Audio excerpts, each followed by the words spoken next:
नमस्कार मित्रांनो, इन्फ्रास्केप चॅनलवर तुमचे स्वागत आहे। 2023 मध्ये तत्कालीन उपमुख्यमंत्री देवेंद्र फडणवीस यांनी शक्तीपीठ महामार्ग बांधण्याची घोषणा केली होती, पण कोल्हापूर जिल्ह्यातील शेतकऱ्यांकडून होत असलेल्या विरोधामुळे आणि विधानसभा निवडणुकीच्या पार्श्वभूमीवर या महामार्गाच्या कामाला स्थगिती देण्यात आली होती। पण आता या प्रकल्पाला पुन्हा वेग आला असून या प्रकल्पासाठी कोल्हापूर जिल्हा वगळून इतर 11 जिल्ह्यांमध्ये संयुक्त मोजणी सुरू झाली आहे। मोजणी पूर्ण झाल्यानंतर लवकरच भूसंपादनाची प्रक्रिया सुरू होणार आहे। समृद्धी महामार्गाप्रमाणे शक्तीपीठ महामार्गासाठी 12 जिल्ह्यांमध्ये प्रत्येकी 30 संवादक नेमले जाणार आहेत। हे संवादक प्रकल्पाची माहिती, त्याचे फायदे, जमीन मालकांना मिळणारा मोबदला यासह प्रकल्पासंबंधित इतर माहिती शेतकरी आणि जमीन मालक यांना देतील।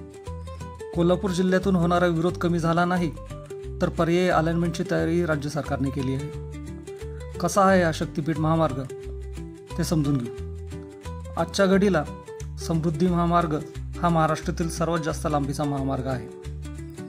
हा एक्सप्रेसवे 701 किलोमीटर लांबीचा आहे। समृद्धी महामार्गापेक्षाही मोठा 802 किलोमीटर लांबीचा शक्तीपीठ महामार्ग विदर्भ, मराठवाडा आणि कोकणाला जोडेल।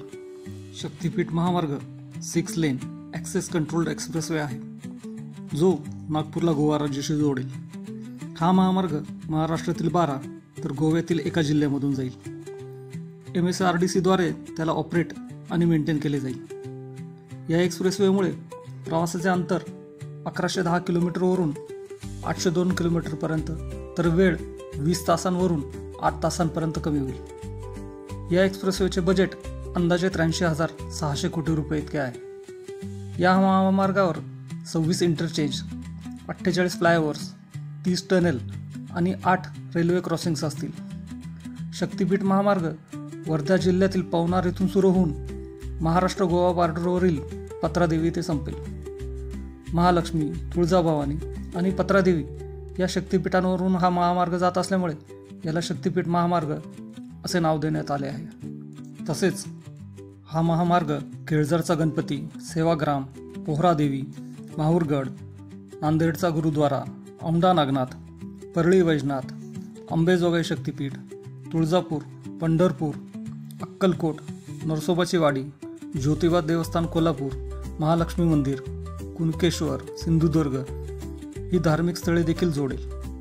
हा एक्सप्रेसवे समृद्धी महामार्ग, जालना नांदेड एक्सप्रेसवे, सुरत चेन्नई एक्सप्रेसवे आणि कोकण एक्सप्रेसवे बरोबर इंटिग्रेट करेल।